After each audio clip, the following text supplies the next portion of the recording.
Olá, você está ouvindo o podcast Falando as Escrituras, um programa da Igreja Presbiteriana de Osasco.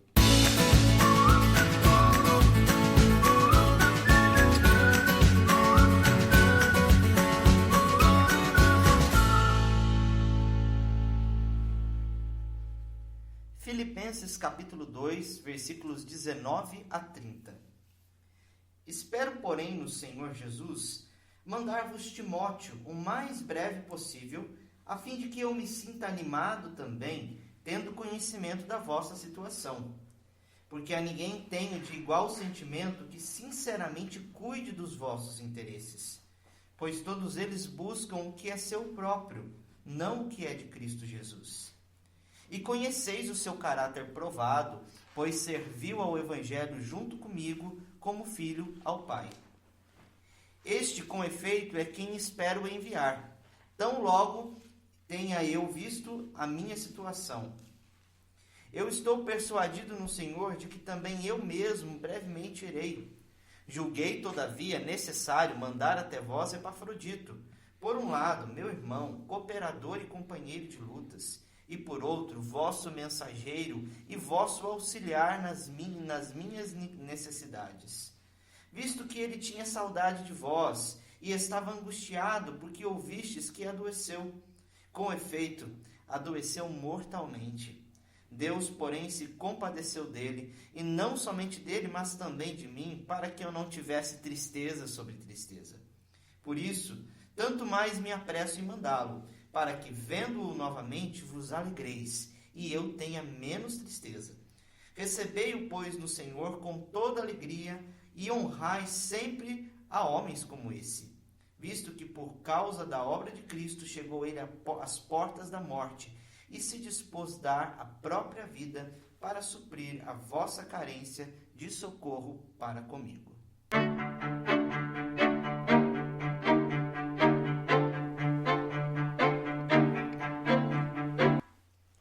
No podcast de hoje, nós continuaremos tratando do assunto da carta de Filipenses, que é o contentamento. E neste texto tão especial que nós lemos hoje aqui, nós temos a alegria de falar não apenas sobre contentamento, mas algo que é muito importante para toda a vida da igreja, que são os relacionamentos, que são as amizades. E este texto, de alguma forma, estabelece para nós aqui alguns parâmetros para aqueles que desejam servir na igreja, poder ali se relacionar uns com os outros. E para nós conversarmos a respeito deste assunto, eu tenho a grata alegria de ter conosco aqui o reverendo Edinaldo Fernandes, pastor da Igreja Presbiteriana de Osasco, que tem nos acompanhado nessa série em Filipenses, conversando conosco a respeito do contentamento cristão à luz desta carta tão importante para nós. Seja bem-vindo, Edinaldo, mais uma vez ao nosso programa, e nos sentimos muito alegres em poder recebê-lo aqui para ouvir da palavra de Deus aí através dos seus conhecimentos, dos seus estudos, e certamente hoje será um dia tão edificante quanto tem sido os nossos encontros aqui às sextas-feiras, gravando isto e postando aí para as pessoas que estão ouvindo. Seja bem-vindo. Olá, Denis e demais ouvintes. Certamente são momentos muito preciosos, estes que nós temos desfrutado aqui todas as sextas-feiras, falando as Escrituras, e tem sido particularmente a mim muito precioso, um momento extremamente agradável, enriquecedor, assim como nós esperamos que seja para todos os nossos ouvintes. Pensam demais, pastor. É uma alegria para nós também. Então a gente já começa com seguindo o nosso roteiro ali de perguntas e respostas do texto, para que a gente possa ter um parâmetro, um norte sobre o que nós estamos conversando. A primeira pergunta aqui que eu selecionei lendo este texto bíblico, logo de cara, o que este texto nos ensina sobre a verdadeira amizade, sobre os relacionamentos na igreja? Tendo em vista aqui que é uma descrição, um relatório que o apóstolo Paulo dá mesmo acerca da sua situação, e de como ele tinha um sentimento ali pela igreja de Filipenses. Já vimos sobre isso, também falamos muito sobre isso. Mas o que esse texto nos ensina muito a respeito da amizade, dos relacionamentos aí? Como que a gente desfruta do contentamento nesse sentido também?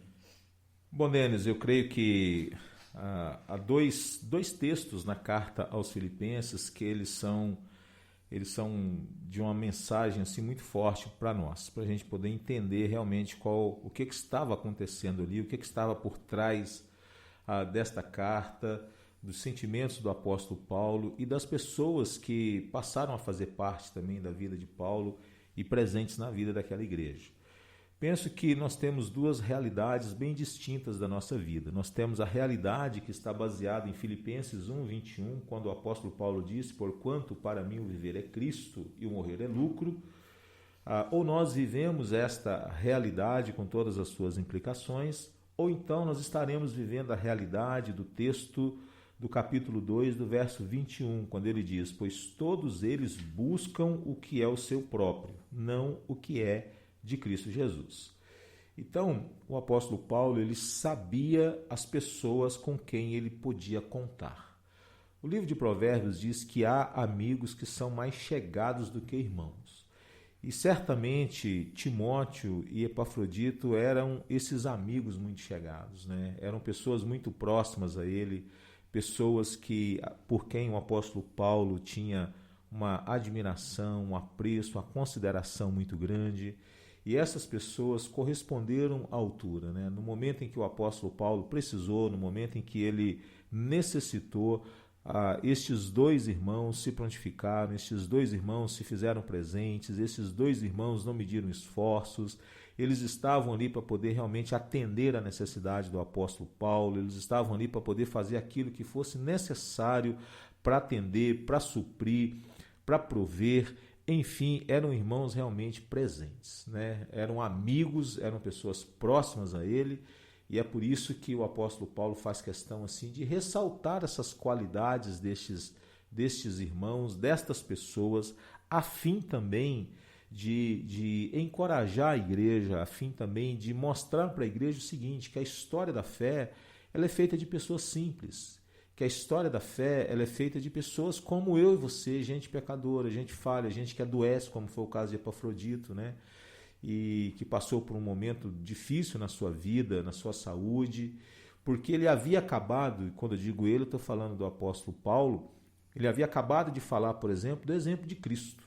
E usar o exemplo de Cristo é falar do maior exemplo, né? Porque era alguém 100% Deus, 100% homem, e talvez alguém poderia se sentir desencorajado se de repente ele fosse estimulado a olhar para o exemplo de Cristo. Não, mas Cristo é Deus, Cristo ele não tinha pecado, enfim, a gente pode sentir essa tentação de achar que com Cristo foi tudo diferente do que foi com a gente, embora a Bíblia diz que ele foi tentado em todas as coisas, a nossa semelhança, mas sem pecado.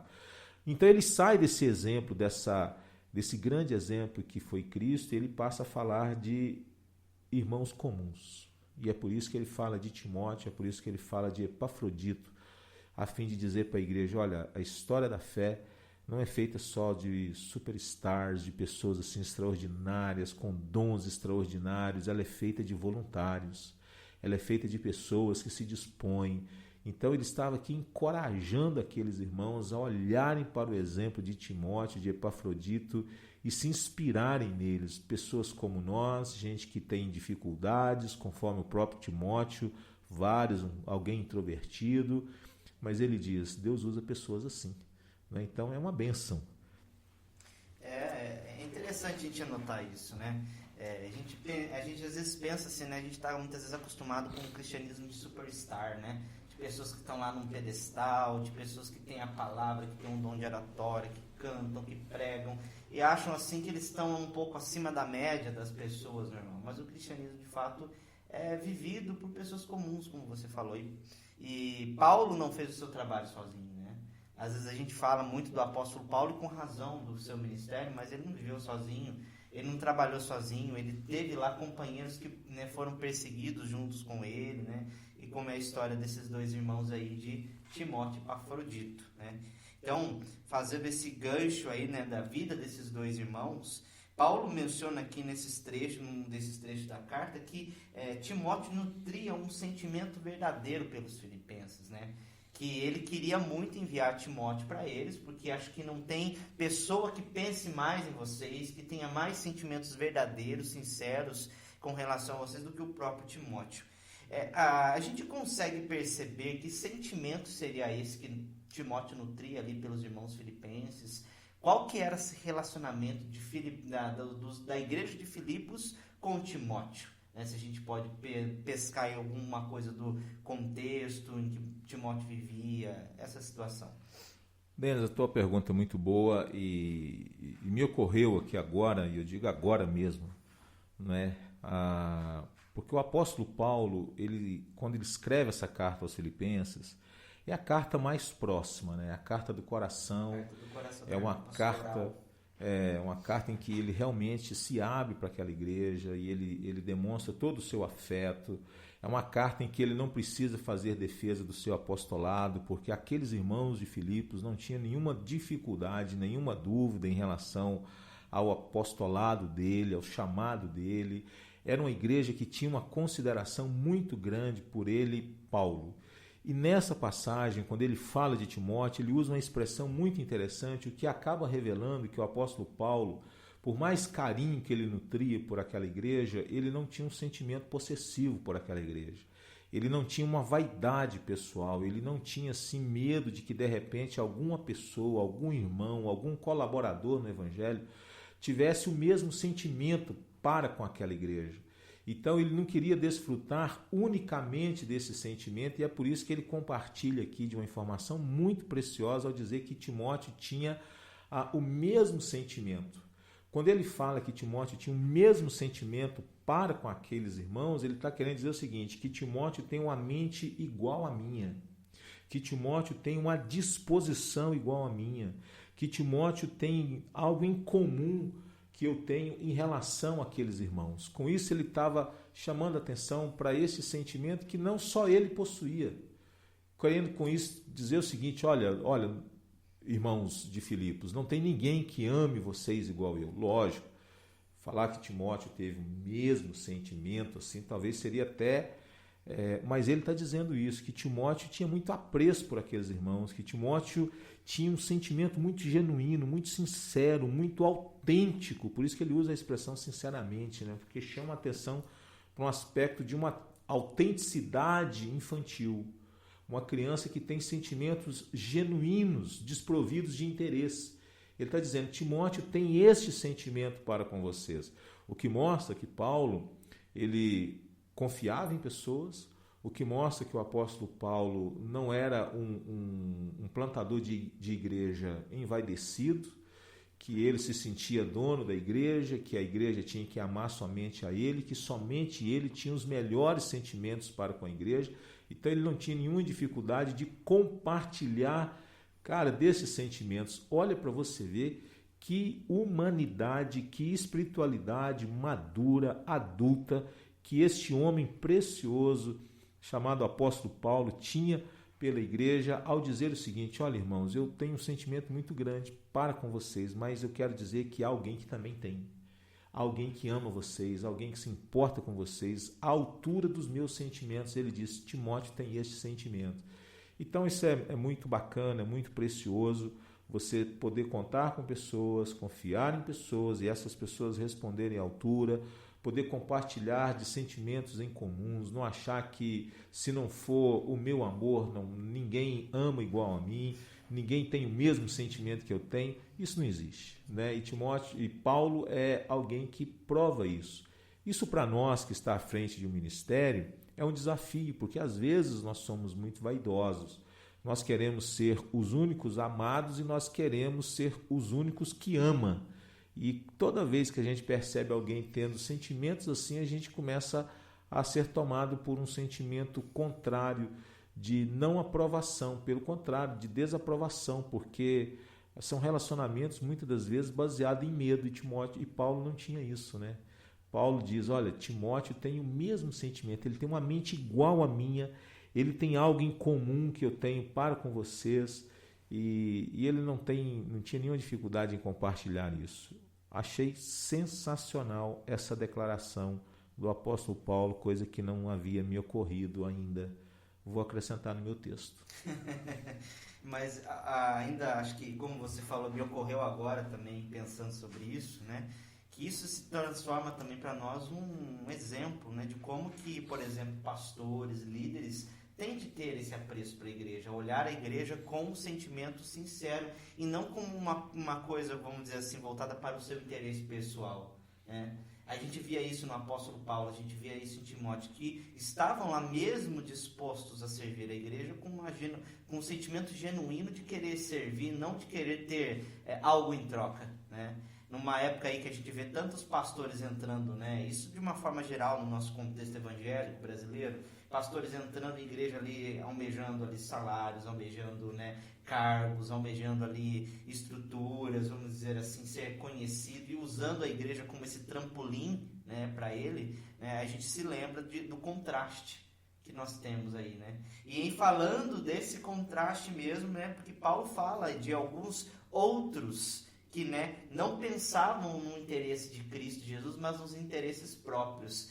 É engraçado que mudam-se as épocas, passam-se os anos e acho que os problemas são os mesmos, né? Nós vamos lidar com aqueles que estão, né, genuinamente amando a igreja e servindo ela de coração, e aqueles que se interessam pela igreja né, se envolvem com a igreja por interesses escusos, podemos dizer assim, né?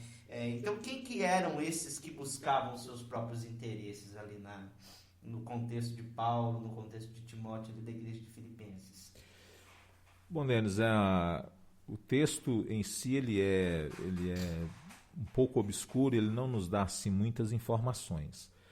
Mas possivelmente o apóstolo Paulo está falando dos crentes de Roma, porque ele está preso em Roma e não houve da parte daquela igreja ninguém que se prontificasse. A viagem até Filipos era uma viagem demorada, quer seja pelo mar, quer seja por terra. Era uma viagem longa, não era uma viagem de se fazer assim em poucas horas, em poucos dias. Não, era uma viagem que realmente exigia da parte daqueles que se dispusessem a fazê-lo. E ele está chamando a atenção para esse aspecto, né, de que, embora houvesse um número até considerável de pessoas na igreja de Roma, se a gente, por exemplo, olhar a carta do apóstolo Paulo aos Romanos, a gente percebe que havia ali, pelo menos no capítulo 16 da carta, ele menciona algo em torno de 26 nomes.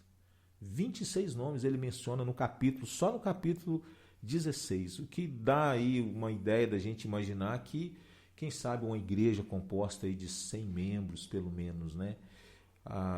Então, veja, a gente está falando de uma igreja que tinha um número considerável de pessoas, mas apesar dessa quantidade de irmãos, eles não se dispuseram, eles não tiveram a preocupação, ninguém se prontificou, ninguém chegou dizendo o seguinte: Paulo, pode deixar, nós vamos até lá, nós vamos levar as informações, nós vamos fazer aquilo que for necessário. Eram irmãos que estavam preocupados consigo mesmos, eram irmãos que estavam correndo atrás dos seus próprios interesses, eram irmãos que talvez estavam, quem sabe, vamos aqui imaginar, né? Permitam-nos imaginar, irmãos que estavam preocupados com a igreja local, né? E não teve assim uma visão do que é o reino de Deus. O reino de Deus não era só a igreja de Roma. O reino de Deus dizia que havia uma igreja também na cidade de Filipos, havia irmãos que estavam lá, e foi o apóstolo Paulo que, mesmo não tendo plantado a igreja de Roma, e plantou a igreja de Filipos, ou seja, nós servimos ao mesmo Senhor. Ou seja, então aqueles irmãos precisavam entender que o reino não era local, né? Que o reino é muito amplo, porque às vezes nós podemos ser picados por este vírus tão bairrista, né? De achar que se não for a nossa igreja, que se não for por intermédio da nossa igreja, foi aquela igreja que teve uma ideia brilhante, maravilhosa, de expansão, a gente não ajuda porque foi aquela igreja, não foi a nossa. Ou seja, os irmãos de Roma, eles estavam correndo atrás dos seus interesses, mas o texto diz, não os interesses de Cristo.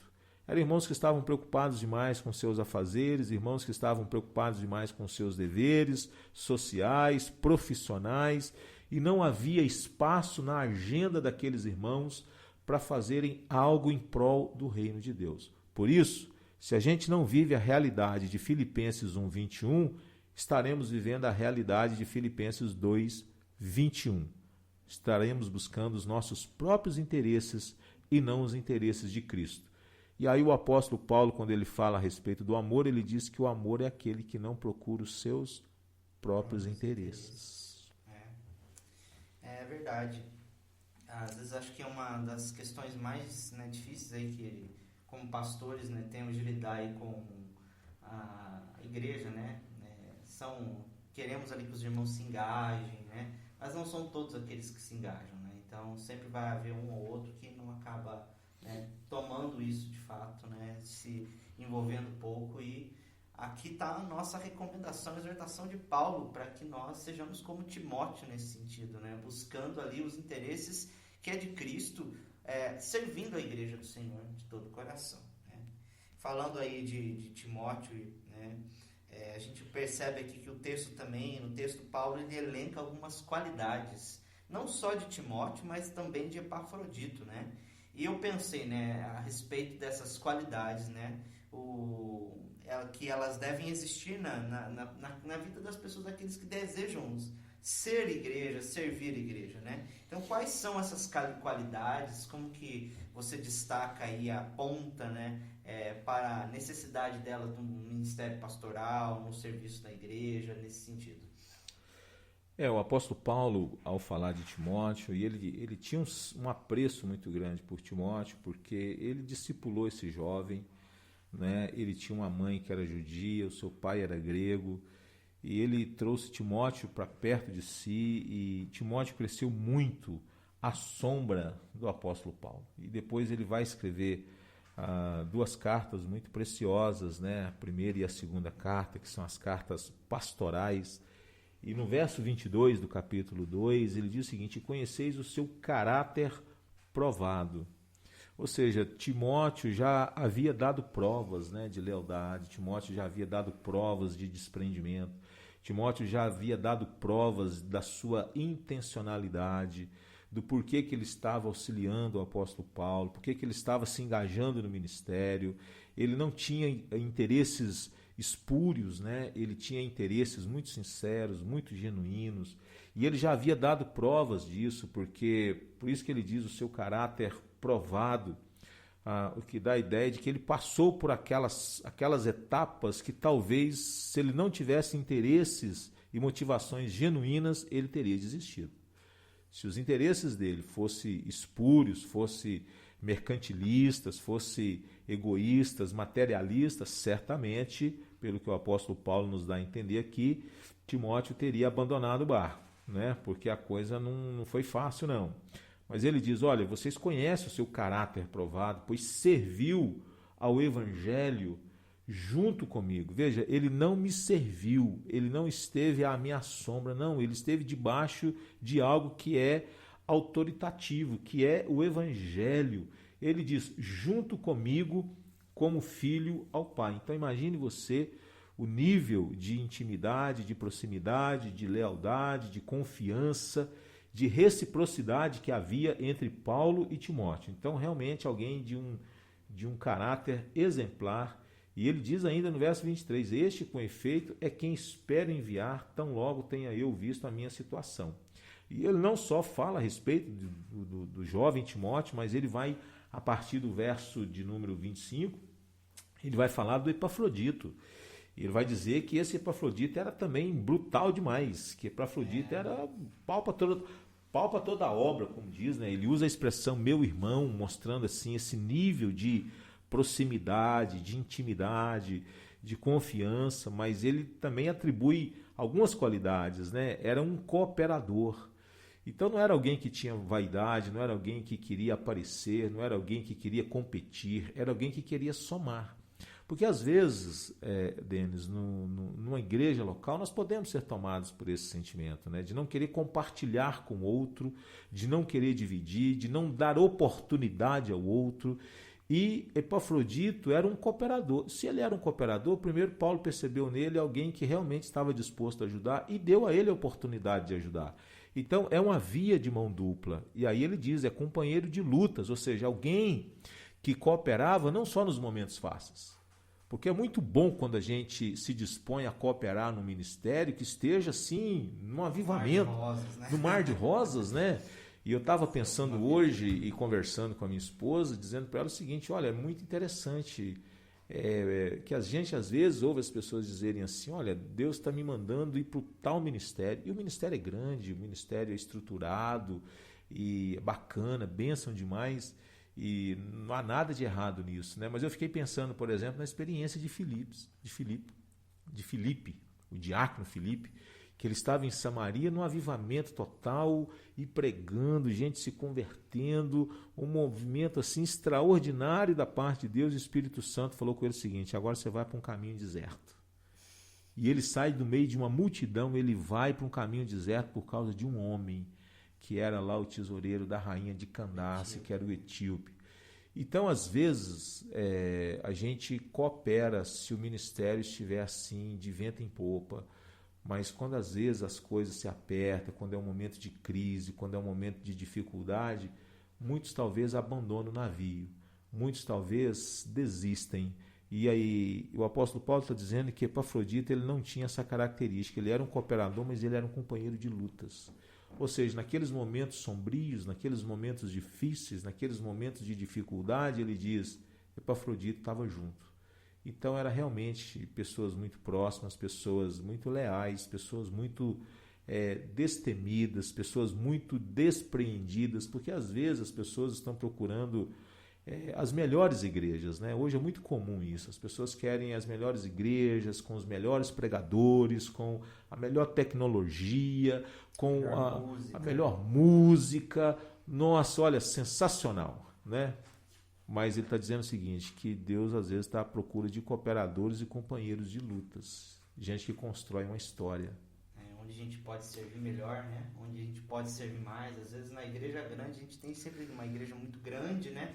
Cheia de pessoas, você talvez não encontre lá tanto espaço para você poder usar os seus dons ali, né? É verdade. E uma coisa que eu acho interessante de Epafrodito ali, que Paulo dá um tamanho testemunho dele, falando que ele chegou realmente a quase as portas da morte e se dispôs a dar a própria vida para suprir a vossa carência de socorro para comigo. Você sabe dizer que contexto, o que aconteceu? O que será que Paulo está falando ali do contexto de Epafrodito? Nós temos algumas informações a respeito disso. A história vai dizer que Epafrodito, nesta viagem até Roma, ele adoeceu, e o próprio apóstolo Paulo diz que ele adoeceu mortalmente, né? Uma enfermidade muito grave, muito séria. Servos de Deus adoecem, né? E os amigos do apóstolo Paulo adoeciam também. Epafrodito foi um desses, né? Não era só de curas e milagres, não era só de viveram o período apostólico, né, de grandes sinais e maravilhas, mas também eles sentiram ali na pele o peso das enfermidades, o cansaço, coisas que nós, vamos dizer assim, tão distantes dele, também sentimos constantemente, né? Exatamente, porque talvez Epafrodito poderia pensar, poxa, o apóstolo Paulo já orou por tantos, já curou tantas pessoas, isso aí vai ser fichinha, ele vai orar e Deus vai atender, né? Mas Deus não foi bem assim, né? De maneira que ele foi acometido de uma enfermidade, a coisa realmente estava muito séria, e o apóstolo Paulo ele ficou assim, muito apreensivo com a situação de saúde do seu amigo Epafrodito. Mas ele diz o seguinte, que mesmo diante daquelas condições, uma saúde tão debilitada, uma saúde tão difícil, ele diz, olha, Epafrodito, ele se dispôs, ele não mediu esforços, e é por isso que ele usa essa expressão, né, que diz, por isso tanto mais me apresso em mandá-lo, vendo que novamente vos alegreis. Com efeito, ele adoeceu mortalmente, porém Deus se compadeceu dele, não somente dele, mas também de mim, para que eu não tivesse tristeza sobre tristeza. Então, por causa da sua disposição em ir até Roma e levar as informações, uma oferta para o apóstolo Paulo, e agora ele precisava voltar, porque a intenção de Epafrodito era de permanecer com o apóstolo Paulo, e era a intenção da igreja também que Epafrodito permanecesse. Mas devido a esses fatores, devido a essas circunstâncias, o apóstolo Paulo julgou necessário enviar Epafrodito de volta.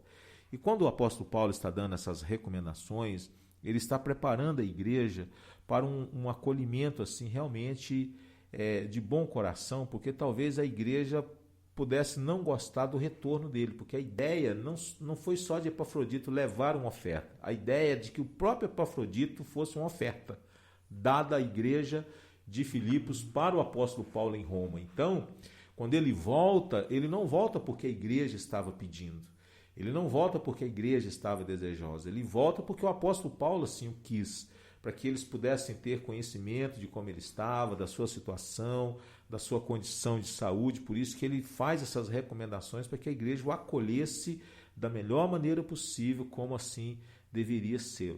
E com isso ele chama atenção para esse nível de comprometimento desse irmão, né? Imagine você, alguém que estava disposto, olha a expressão que ele diz, visto que por causa da obra de Cristo chegou ele às portas da morte e se dispôs a dar a própria vida para suprir a vossa carência de socorro para comigo. Alguém que realmente estava disposto a dar a vida, negou a si mesmo, não estava à procura dos seus próprios interesses, contrapondo aquela perspectiva dos irmãos de Roma, já que ninguém lá se dispôs, ele usa o exemplo de um irmão que estava disposto a dar a vida. Isso é sensacional, cara. Isso é maravilhoso. Isso que mostra que na igreja a gente vai lidar com essas duas realidades. E uma coisa que eu vejo aqui também, pastor, no versículo 29, acho que Paulo traz um princípio para nós a respeito disso, né? Recebei, pois, o Senhor com toda alegria e honra, sempre e a homens como esse, né? Então, assim, a gente deve sempre ser acolhedor, receber com alegria pessoas, né? Irmãos aí que têm se disposto a dar a sua vida pelo Evangelho, que têm se dedicado, que têm, né? Que nutrem aí sentimentos sinceros, né? Atitudes concretas para com a igreja de Cristo, né? É bem interessante a sua colocação, Denis, porque, veja bem, o apóstolo Paulo ele aplica um princípio que ele mesmo havia dito. Seja outro, acho que foi ele mesmo quem disse isso, né? Seja outro que te louve e não você mesmo. Então, Epafrodito não colocou os holofotes nele, mas o apóstolo Paulo fez questão de enaltecer o seu desprendimento. O apóstolo Paulo fez questão de pontuar a sua capacidade, o seu amor, a sua dedicação. E ele diz, olha, não há nada de errado em honrar as pessoas, porque quando a gente serve de coração, a gente não faz em busca de honra. Mas a Bíblia diz que não é errado que outros reconheçam o valor, reconheçam a dedicação, reconheçam o desempenho, reconheçam a doação dos irmãos. Não há nada de errado. Às vezes a igreja ela entende errado as coisas, né? Existe uma diferença entre a gente bajular, existe uma diferença entre a gente ficar exaltando as pessoas e da gente honrar as pessoas. O apóstolo Paulo está dizendo aqui para a igreja que ela deveria saber receber e ela deveria saber honrar. E a gente precisa aprender com esse irmão também a respeito de coisas tão extraordinárias, né? Nós que estamos no ministério, eu julgo que o ministério é servir o Senhor Jesus. É um privilégio extraordinário. Servir, eu estou falando indiferente do ofício. Se é presbítero, diácono, se é pastor, seja indiferente, fazer parte de uma igreja local, com espírito de servo, é sensacional. Agora, servir como um pastor é uma grande responsabilidade, mas é um grande privilégio também. Com certeza. A gente se sente privilegiado, com toda certeza, em poder servir ao Senhor, né, nessa obra, né, pastor? Isso mesmo. Pastor, para a gente encerrar aqui a nossa conversa aí, nós estamos chegando aos 10 minutos finais do nosso tempo aqui. Então, o que esse texto nos ensina sobre o contentamento, né, tendo em vista aqui a questão dos relacionamentos, né? Como que a gente pode encontrar contentamento em relacionamentos como amizade, né, em receber bem as pessoas, acolher bem as pessoas, porque eu acho que isso é algo que salta aos nossos olhos quando nós lemos o texto, a beleza do contentamento cristão na questão dos relacionamentos aí interpessoais, de amizade, nesse sentido, só para a gente finalizar esse nosso bate-papo de hoje. Perfeito, Denis. A gente percebe aqui um apóstolo Paulo grato a uma igreja que caminhou junto com ele. É uma igreja que desde o começo na Macedônia ela abraçou a causa, né? É uma igreja que não mediu esforços em estar junto, em levantar os recursos para poder atender às suas necessidades. Uma igreja que confiou no apóstolo Paulo e o apóstolo Paulo abriu seu coração para aquela igreja, e ele fez questão de acrescentar outras pessoas também neste ministério. Então, ele compartilha dessas necessidades, ele compartilha do seu afeto, ele compartilha do seu apreço para com aquela igreja, e ele coloca irmãos no radar daquela igreja, né? Irmãos realmente com um coração absurdamente generoso, disposto, irmãos que não mediam esforços realmente para servir. Ele chama a nossa atenção para esses elementos reais da vida cristã. A vida cristã tem os seus contratempos, como ele, apóstolo Paulo, vivenciou o contratempo de estar preso, como Epafrodito vivenciou o contratempo de adoecer mortalmente, né, de uma enfermidade muito dura que quase culminou com a sua morte. E em meio a todos esses elementos, veja bem, você não vê ninguém reclamando. O apóstolo Paulo poderia elencar aqui apenas as coisas ruins. Porque Epafrodito, né, veio e quem sabe ele já tinha uma saúde já meio debilitada, não se sabe, e ele adoece, quase morre, o apóstolo Paulo está preso, ou seja, poderia ser uma carta cheia de lamento, poderia ser uma carta cheia de murmuração. Ele, ao falar, por exemplo, dos romanos, ele poderia dar bronca para lá e para cá, mas ele diz, olha, eles estão buscando seus próprios interesses, não os que é de Cristo, mas ele faz questão de ressaltar as coisas boas, ele faz questão de focar não naqueles que não se envolveram, ele faz questão de ressaltar os que estavam juntos. Porque às vezes na nossa vida, irmãos, nós ficamos apenas à procura do ruim, do trágico, do péssimo, do pior, né? Há quem diga que notícia ruim, ela dá ibope, notícia boa não.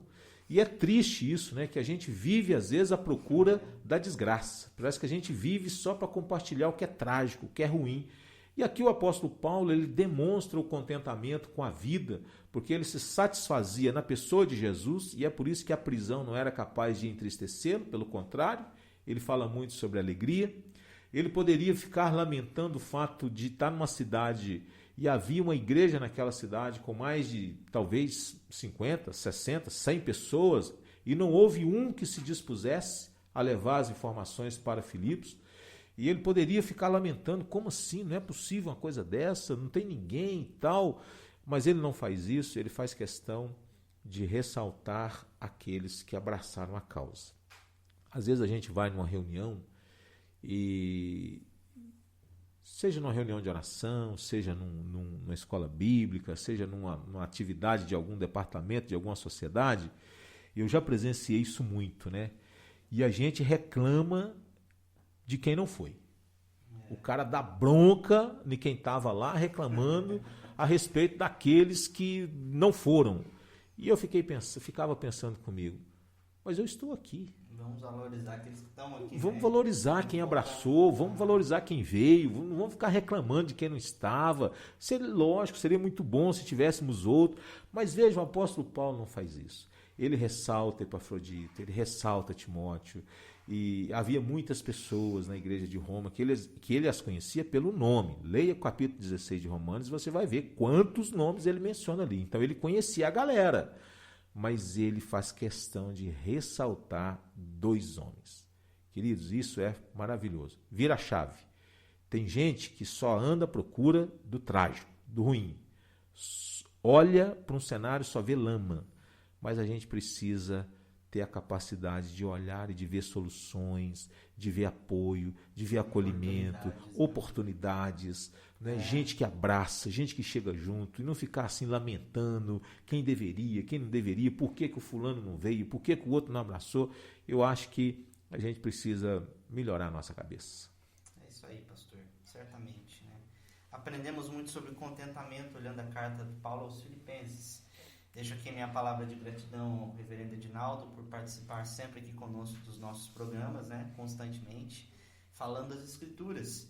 E o nosso pedido aí é para você, nosso ouvinte, né, que está ouvindo aí os nossos podcasts, que você compartilhe isso com seus amigos, com seus familiares. Estamos abertos aqui também a temas, a propostas, né, sobre que tema vocês querem que nós comentemos aqui à luz das Escrituras, do texto bíblico em si, né? Então, a sua participação conosco aqui, ela é muito importante também, né? Mande sua pergunta, envie ali, né? Procura a mim, o Edinaldo, mesmo nas nossas redes sociais, no perfil da IPO no Facebook, Instagram, YouTube. Estamos aí, irmãos. Nós estamos tentando abraçar um mundo digital, né? Um mundo, né? Online, para que pessoas também sejam alcançadas e edificadas, né? Que Deus abençoe a sua vida neste dia de hoje, nesta semana, e que com a graça de Deus nós possamos nos ver na próxima sexta-feira no nosso programa Falando as Escrituras.